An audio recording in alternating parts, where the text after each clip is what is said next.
台湾인 백조미와 대만의 사위 최세은입니다.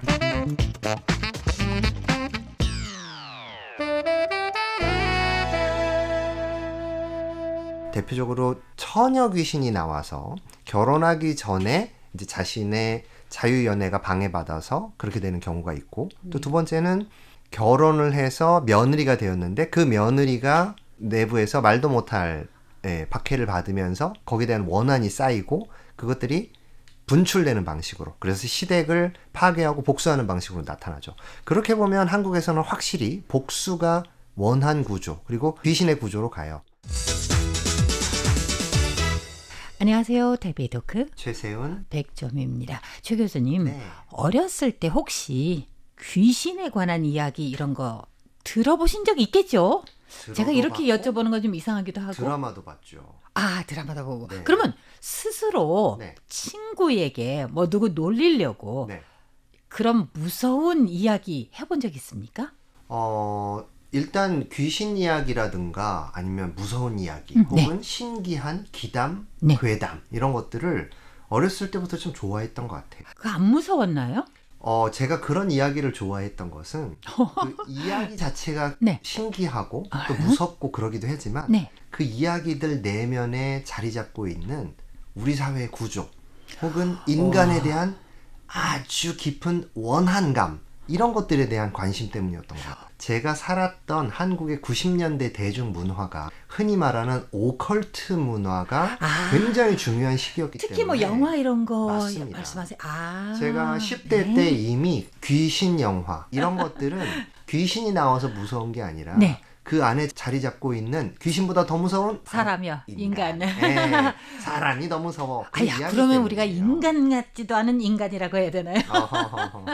그래서 그런 맞아요. 귀신들이 네네. 사실은 귀신들의 원한이 네. 귀신이라는 무서운 형태로 등장을 해서 사람들을 놀라게 하고, 그리고 그것들이 우리한테 주는 카타르시스가 저는 그게 재밌었던 것 같아요. 그런데요. 우리가 귀신이 사람을 놀라게 한다고 하잖아요.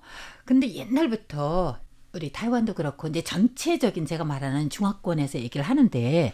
우리가 뭐 귀신과 관련된 요괴와 관련된 뭐 이런 책들 아주 대단한 책들 너무너무 많아요. 뭐 예를 들어서 태평광기라든지 그리고 또 아주 유명한 려자의 요제라든지 네.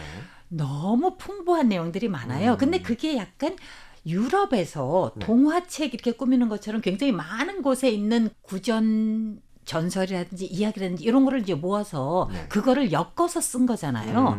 마찬가지로 그 유명한 작가도 자기 혼자 그거 다 발명해내지 못해요. 혼자 구상하지 못하고 그 이야기가 스토리가 한 100개도 되고 그러잖아요. 그렇군요. 근데 그 대부분은 어떤 촌에 가니까 어떤 마을에 가니까 여기는 사람이 없다 뭐 이런 거라든지 아니면은 사람들이 다 이상하게 생겼다 등등, 아니면 저 집은 가면 안 된다 이런 이야기가 흘러나올 거 아니에요. 그렇군요. 그래서 그걸 또 파고했는데 중화권에서의 굉장히 큰 특징이 하나 있습니다. 우리가 귀신 그러지만 거의 귀신이 없어요. 이상하죠. 제가 이런 말을 하니까 귀신이라고 말은 하지만 실질적으로 그 안에 그 소설이라든지 아니면 괴담이라든지 영화라든지 나오는 건 귀신이 아니라 요괴입니다. 그게 바로 중간쯤에 있어요. 그렇군요. 우리가 천당, 지옥 뭐 이러면은 또 우리 지금 지상이라고 하면 연옥이 있잖아요. 그렇죠. 약간 그쯤이 아닐까? 인간하고 요괴는 같이 있으면 안 된다라는 거잖아요. 그러니까 이제 그런 어떤 이야기 속에 가치관들이나 세계관이 담겨 있는 것인데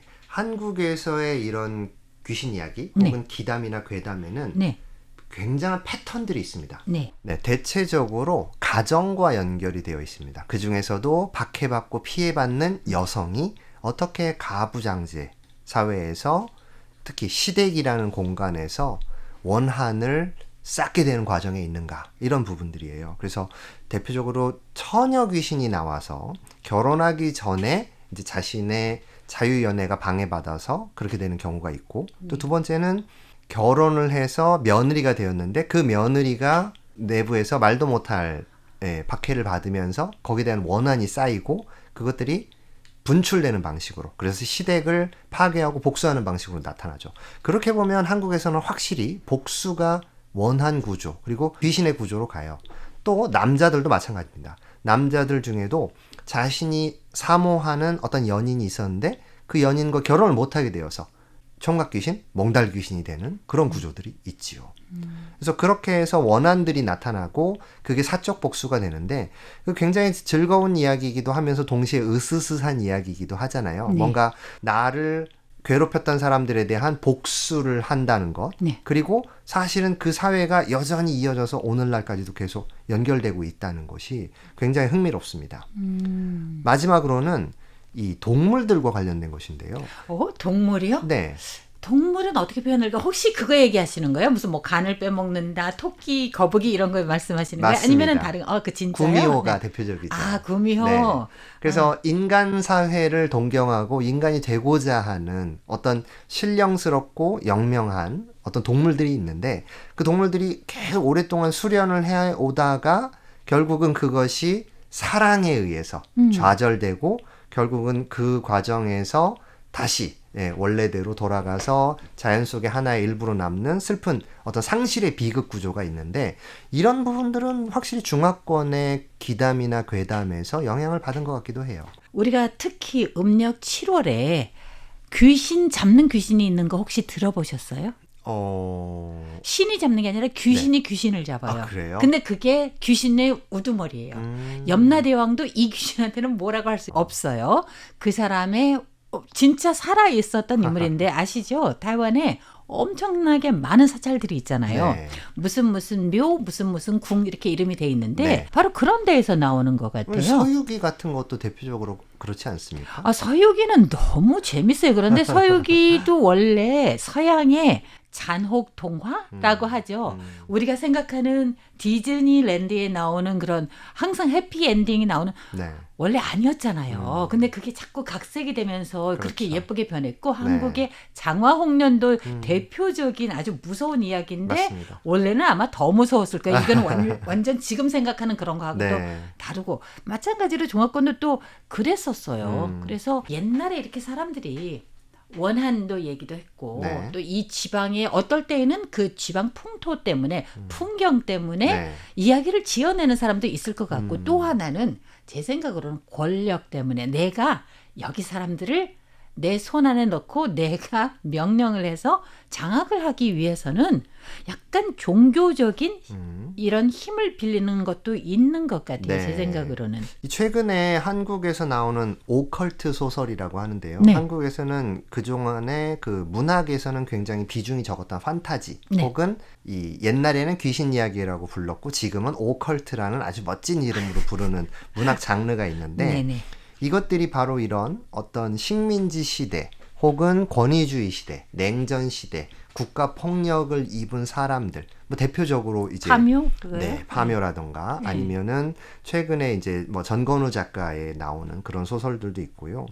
이런 것들을 통해서 식민지 시대의 권력 구조가 어떻게 사람들을 옥죄었는가를 공포물로 재조명을 한다거나 혹은 이 6.25 전쟁 때 그때 이제 굉장히 많은 사람들이 보도연맹이라는 그 국가폭력으로 많이 살해를 당했죠. 또한 한강의 소설도 사실 소년이 온다도 어떤 맥락에서 보면 일종의 영혼 이야기거든요.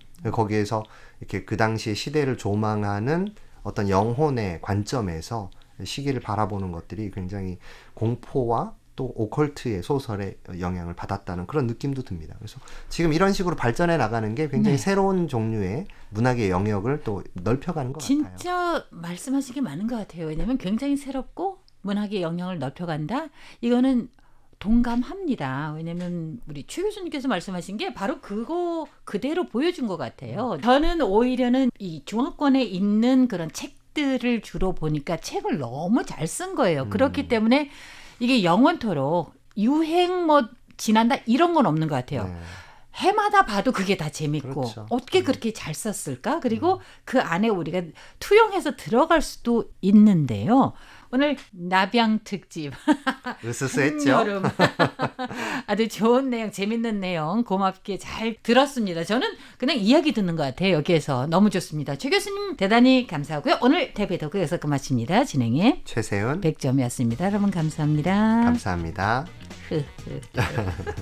무서운 이야기. 네.